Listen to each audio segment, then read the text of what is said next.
जय हिंद, वंदे मातरम। दोस्तों बहुत बहुत स्वागत है आप सभी का न्यूज इंडिया में।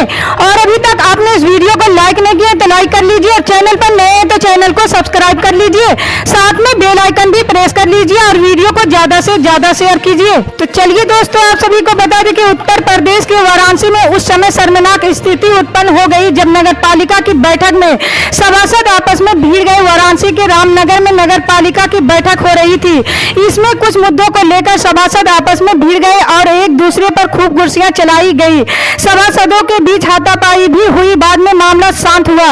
इस घटना में नगर पालिका परिषद के अध्यक्ष रेखा शर्मा किसी तरह से बाहर निकल पाने में सफल रही। वही घटना में 2 सभासदों को चोट भी आई है।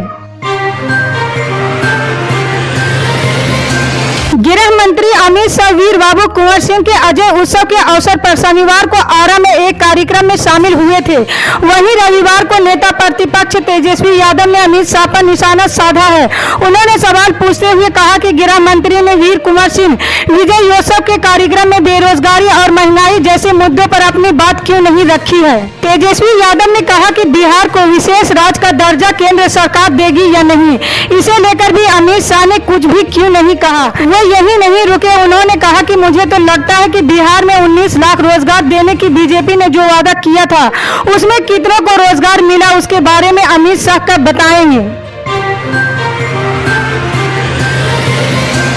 भारत अपने रूसी Mi-17 हेलीकॉप्टर पर इजराइल एंटी मिसाइल तैनात कर रहा है। दुश्मन की बख्तरबंद रेजिमेंटों के खिलाफ अपनी मार की क्षमता बढ़ाने की दिशा में एक कदम बढ़ाते हुए भारत अपने Mi-17 हेलीकॉप्टरों में इजराइल की लंबी दूरी की टेंट रोधी मिसाइलें तैनात कर रहा है। ये दुश्मन के ठिकानों को 30 किमी से भेज सकता है। सूत्रों ने इंडिया टुडे को बताया है कि Israeli spike non line of side tent guided मिसाइलों के रूसी Mi-17 हेलीकॉप्टरों पर तैनात किया जा रहा है, जो पहाड़ी इलाकों में उड़ान भर सकते हैं और अगर लक्ष्य दिखाई न दे तो 30 किलोमीटर की दूरी पर हमला कर सकते हैं।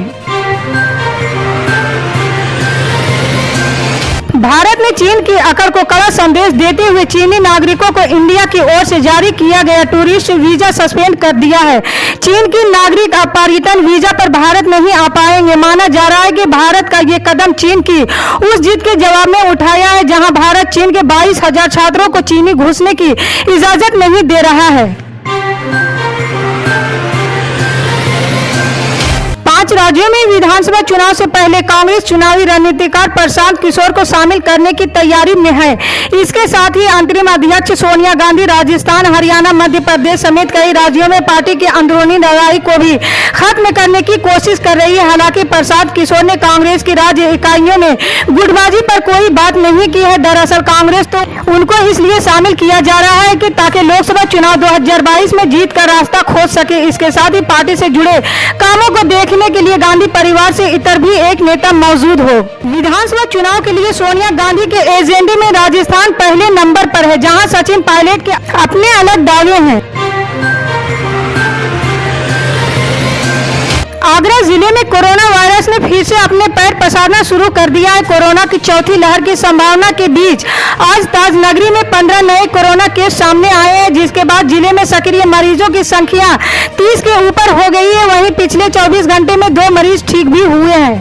कोरोना की चौथी लहर को लेकर लगातार संभावित दावे किए जा रहे हैं। कुछ विशेषज्ञों का मानना है कि चौथी लहर नहीं आएगी, जबकि कुछ का कहना है कि जुलाई माह तक चौथी लहर अपने चरम पर होगी। महाराष्ट्र में मुख्यमंत्री उद्धव ठाकरे के निवास मातोश्री के बाहर हनुमान चालीसा पाठ पढ़ने पर अड़ी अमरावती की सांसद नवनीत राणा और उनके विधायक पति रवि राणा को आज बांद्रा कोर्ट ने 14 दिनों की न्यायिक हिरासत में भेज दिया है। वहीं राणा दंपति के आवास के बाहर हंगामा करने वाले शिवसेना के कार्यकर्ताओं के खिलाफ कुल पुलिस द्वारा मामला दर्ज करने के बाद रविवार को बड़ी कार्रवाई की गई है। इस मामले में खार पुलिस ने शिवसेना के 6 कार्यकर्ताओं को गिरफ्तार किया है। मुंबई पुलिस ने कहा है कि इस मामले में अन्य आरोपियों की तलाश जारी है। निर्दलीय सांसद नवनीत राणा और उनके विधायक पति रवि राणा को मुंबई पुलिस द्वारा गिरफ्तार किए जाने के एक दिन बाद रविवार को शिवसेना के मुख्य प्रवक्ता संजय राउत ने इस कार्रवाई का बचाव किया। संजय राउत ने कहा कि पुलिस की कार्रवाई के पीछे जरूर कोई वजह रही होगी। शनिवार को यहां खार पुलिस थाने के समीप भारतीय जनता पार्टी के पूर्व सांसद किरीट सोमैया की कार पर हुई कथित हमले के जिक्र करते हुए राउत ने पत्रकारों से कहा, कुछ देशद्रोहियों पर पथराव किया जाता है। उल्लेखनीय है कि महाराष्ट्र के मुख्यमंत्री एवं शिवसेना अध्यक्ष उद्धव ठाकरे के आवास मातोश्री के बाहर हनुमान चालीसा का पाठ करने की उनके आह्वान के शिवसेना समर्थकों को आक्रोशित कर दिया है। लखीमपुर खीरी हिंसा मामले के मुख्य आरोपी आशीष मिश्रा टेनी के कोर्ट में सरेंडर कर दिया है, जहां से उसे फिर से जेल भेज दिया गया। बताया जा रहा है कि आशीष मिश्रा ने सीजीएम कोर्ट में सरेंडर किया है। बता दें, इलाहाबाद हाई कोर्ट ने मार्च में आशीष मिश्रा को जमानत दे दी थी। ये मामला काफी चर्चा में रहा। हाई कोर्ट के फैसले के खिलाफ सुप्रीम कोर्ट में अपील की गई थी, जहाँ आशीष मिश्रा की जमानत रद्द कर दी गई है। आशीष मिश्रा केंद्रीय गृह राज्य मंत्री अजय मिश्रा टेनी के बेटे हैं।